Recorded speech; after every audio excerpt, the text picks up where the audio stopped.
And so our first speaker today is Ms. Soona Samsami, who is U.S. Representative of the National Council on Iran and one of the NCRI. And if she is here, and Soona, please.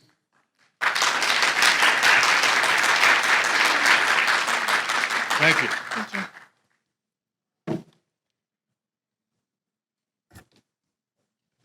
Good day, everyone. Let me express my appreciation to be invited to speak today. Dear senators, distinguished speakers, ladies and gentlemen, we are at a very critical juncture as it pertains to the situation in Iran and in the Middle East. The Iranian regime is reeling from international sanctions and the uprising against its malign presence in Iraq and Lebanon, and unable to counter the increasing activities of Iranian resistance, especially the resistant units inside Iran. Indeed, the religious dictatorship ruling Iran is engulfed in profound political and economic crisis. It faces increasing domestic and global isolation. To find a way out, the mullahs have stepped up repression and executions inside Iran and export of terrorism and warmongering in the region, especially in the Middle East. Unfortunately, decades of silence and inactive vis-à-vis the regime's aggressions had emboldened the mullahs.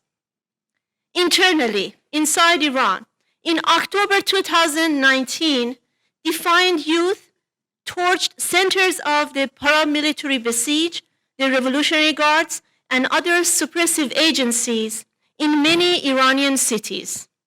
They also defaced or set ablaze pictures of Khomeini, Khamenei, IRGC commander Qasem Soleimani, and other regime symbols of torture, terrorism in Iran, in hundreds of locations in different Iranian cities.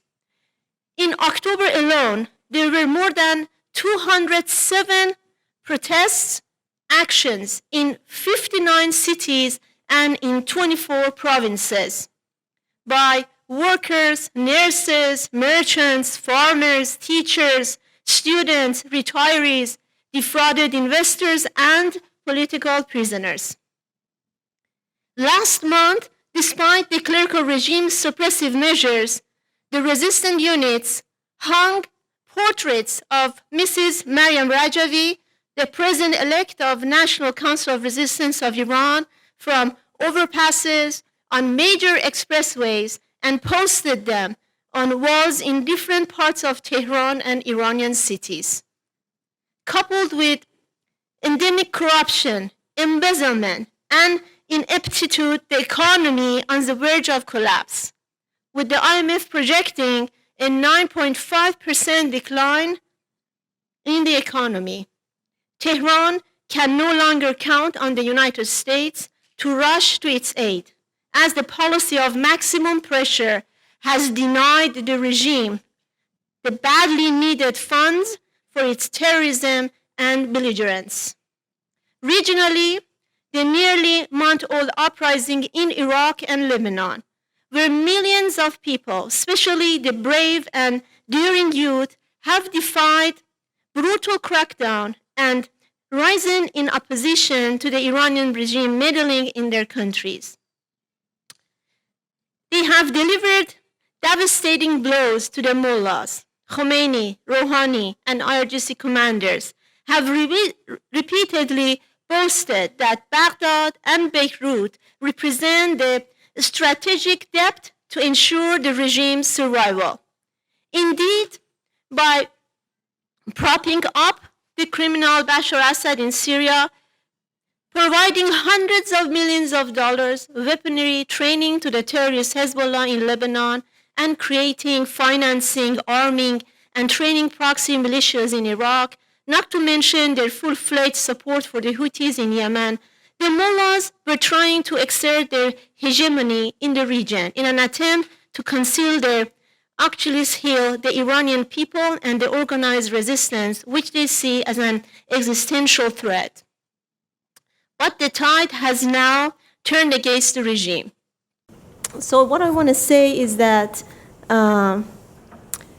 coupled with the endemic corruption, Iranian regime, coupled with endemic corruption, embezzlement, and ineptitude, the economy is on the verge of collapse, with IMF projecting a 9.5% decline in the economy.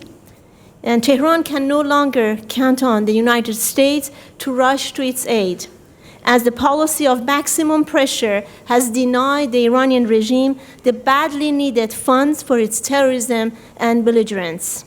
Regionally, the nearly month-old uprising in Iraq and Lebanon, where millions of people, especially the brave and daring youth, have defied brutal crackdown and risen in opposition to Iranian regime meddling in their countries, have delivered devastating blows to the mullahs, Khamenei, Rouhani, and the IRGC commanders, which repeatedly boasted that Baghdad and Beirut represented the strategic depth to ensure the regime's survival. Indeed, by propping up the criminal Bashar al-Assad in Syria, providing hundreds of millions of dollars weaponry training to the terrorist Hezbollah in Lebanon, and creating, financing, army, and training proxy militias in Iraq, not to mention their full-fledged support for proxy militias for the Houthis in Yemen, the mullahs were trying to exert their hegemony in the region in an attempt to conceal their Achilles heel, the Iranian people, and the organized resistance, which they see as an existential threat. But the tide has now turned against the regime. People in Lebanon rejected the sectarian system, primarily targeting the influence of Iranian regime and its proxy Hezbollah. In Iraq, where the Iranian regime has the biggest claim for domination after spending billions of dollars and after relying on the large population of Shiites in the country of Iraq, the chant in the streets of Baghdad, in different cities like Najaf, like Karbala, is Barre Barre Iran, meaning Iranian regime out of our towns and cities. And the youth stormed Iranian regime symbols and buildings to express their anger at Khamenei, Qasem Soleimani, and Rouhani. Other regime symbols in hundreds of locations in different,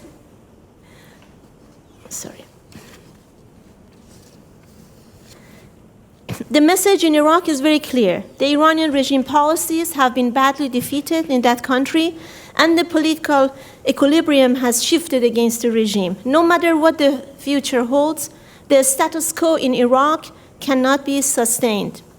Likewise, in Iran, any expectation that this medieval regime would moderate or change its behavior and act as a normal state is a total illusion.